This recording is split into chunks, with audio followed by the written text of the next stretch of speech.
Middle east एक बार फिर उस मोड़ पर खड़ा है जहां से आगे का रास्ता सिर्फ अस्थिरता, संघर्ष और संभावित युद्ध की ओर जाता दिखाई दे रहा है। ईरान में चल रहे हिंसक विरोध प्रदर्शनों ने केवल तेहरान को ही नहीं बल्कि वॉशिंगटन और मॉस्को को भी आमने सामने लाकर खड़ा कर दिया है।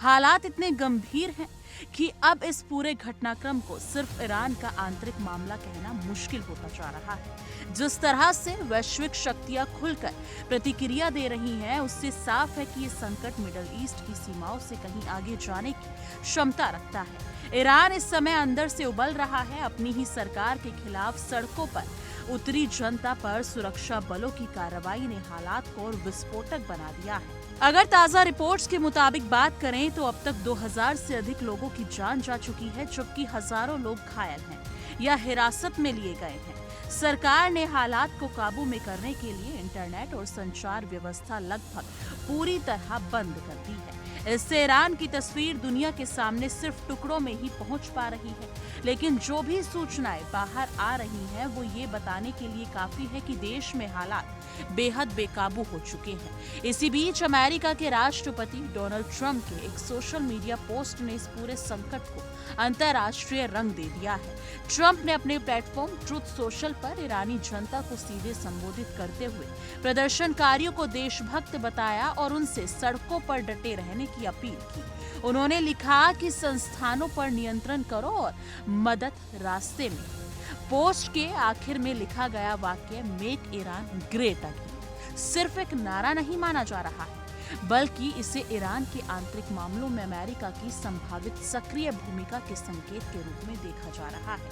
ट्रंप ने ये स्पष्ट नहीं किया है कि ये मदद किस रूप में होगी, लेकिन उनके शब्दों ने पहले से सुलग रही आग में घी डालने का काम जरूर किया है। ट्रंप के इस बयान पर सबसे तीखी प्रतिक्रिया रूस की ओर से आई है। मॉस्को ने बिना किसी कूटनीतिक नरमी के अमेरिका को चेतावनी देते हुए कहा कि ईरान में किसी भी तरह का हस्तक्षेप पूरी तरह अस्वीकार्य है। रूसी विदेश मंत्रालय के अनुसार ईरान में जो कुछ हो रहा है वो उसका आंतरिक मामला है और अमेरिका की बयानबाजी न सिर्फ मिडिल ईस्ट बल्कि पूरी अंतर्राष्ट्रीय सुरक्षा के लिए गंभीर खतरा पैदा कर रही है। रूस ने साफ कर दिया है कि वो ईरान को बाहरी दबाव या हस्तक्षेप के जरिए अस्थिर करने की किसी भी कोशिश को बर्दाश्त नहीं करेगा।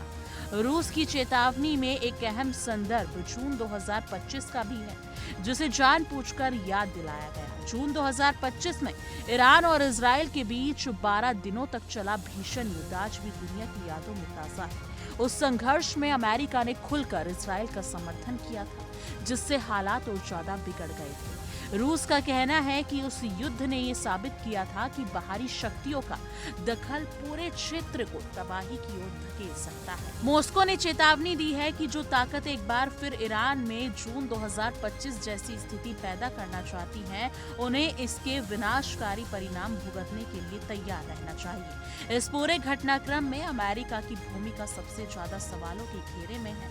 ट्रंप प्रशासन ने ईरानी अधिकारियों के साथ प्रस्तावित बातचीत रद्द कर दी है और खुले तौर पर प्रदर्शनकारियों के समर्थन का रुख अपनाया है। इससे ये संकेत मिल रहा है कि अमेरिका कूटनीति से ज्यादा दबाव और रणनीतिक हस्तक्षेप की नीति अपना सकता है, लेकिन अमेरिका ये भी जानता है कि ईरान अब अकेला नहीं है। रूस के साथ उसकी बढ़ती नजदीकियां और चीन जैसे देशों का समर्थन इस पूरे समीकरण को कहीं ज्यादा जटिल बना देता है। राजनीतिक और सैन्य विशेषज्ञों का मानना है कि अगर अमेरिका ने ईरान में सीधे सैन्य हस्तक्षेप का रास्ता चुना तो ये टकराव केवल दो देशों तक सीमित नहीं रहेगा। रूस और ईरान का गठबंधन इस संघर्ष को वैश्विक स्तर पर ले जा सकता है, जहां नाटो और पश्चिमी देशों का सामना रूस ईरान धड़े से होगा। यही वजह है कि कई विश्लेषक इसे तीसरे विश्व युद्ध की संभावित आहट के रूप में देख रहे हैं। मिडिल ईस्ट पहले ही बारूद के ढेर पर बैठा है और किसी भी तरह की बाहरी चिंगारी पूरे क्षेत्र को युद्ध की आग में झोंक सकती है। फिलहाल दुनिया की नजरें वॉशिंगटन, मॉस्को और तेहरान पर टिकी हैं। सवाल सिर्फ इतना नहीं है कि ईरान में आगे क्या होगा, बल्कि ये भी है कि वैश्विक शक्तियां संयम दिखाती हैं या टकराव की राह चुनती हैं।